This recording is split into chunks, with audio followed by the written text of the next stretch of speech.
অস্তিত্ব এখন সংকটাপন্ন।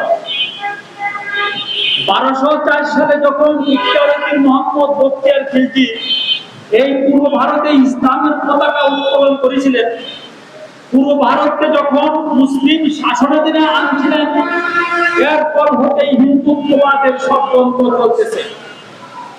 হিন্দুত্ববাদ শক্তির ষড়যন্ত্র থেমে নাই।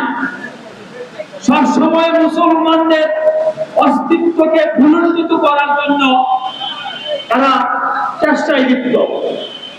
এই চেষ্টার অংশ হিসাবে কয়েক বছর যাবৎ আমরা লক্ষ্য করতেছি আসামের মুসলমানদের নাগরিকত্ব করার একটা প্রবণতা এনআরসি নামে।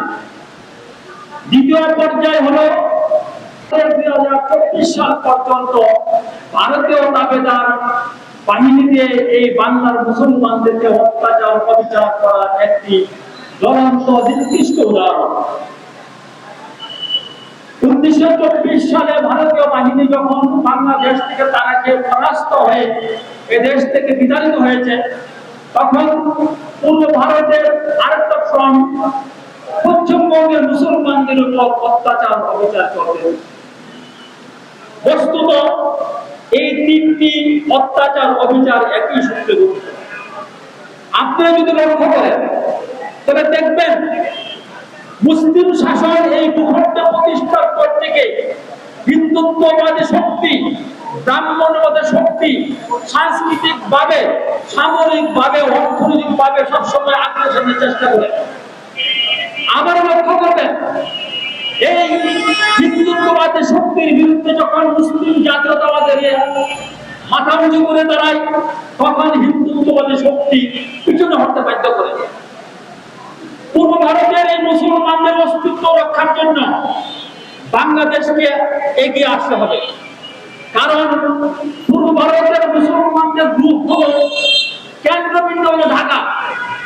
1905 সালে ঢাকাকে কেন্দ্র করে যেরকম ভাবে পূর্ব ভারতের মুসলমানদের মধ্যে একটা মুসলিম জাতীয়তাবাদের উত্থান ঘটেছিল, ঠিক তেমনই ভাবে এখনো পূর্ব ভারতের মুসলমানদেরকে মুসলিম জাতীয়তাবাদ ধারণ করতে হবে।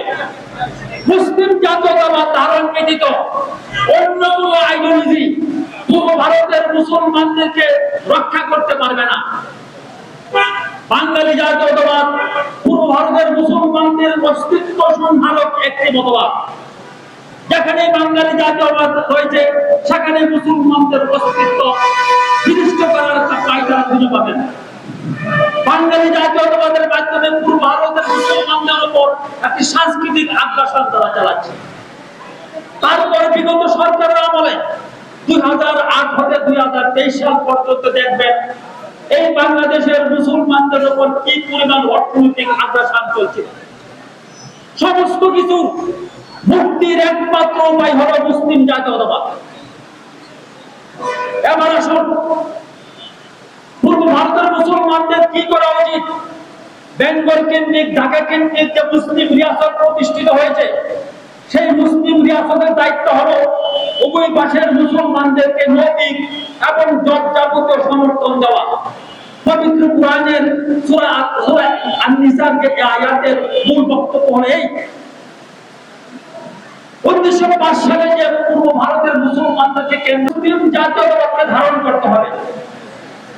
আমাদের মুসলিম জাতীয়তাবাদের ধারণ করার সাথে সাথে অন্যান্য দেশের পর্যন্ত শক্তিশালী মুসলিম দেশের সাথে শক্তিশালী সম্পর্ক করতে হবে।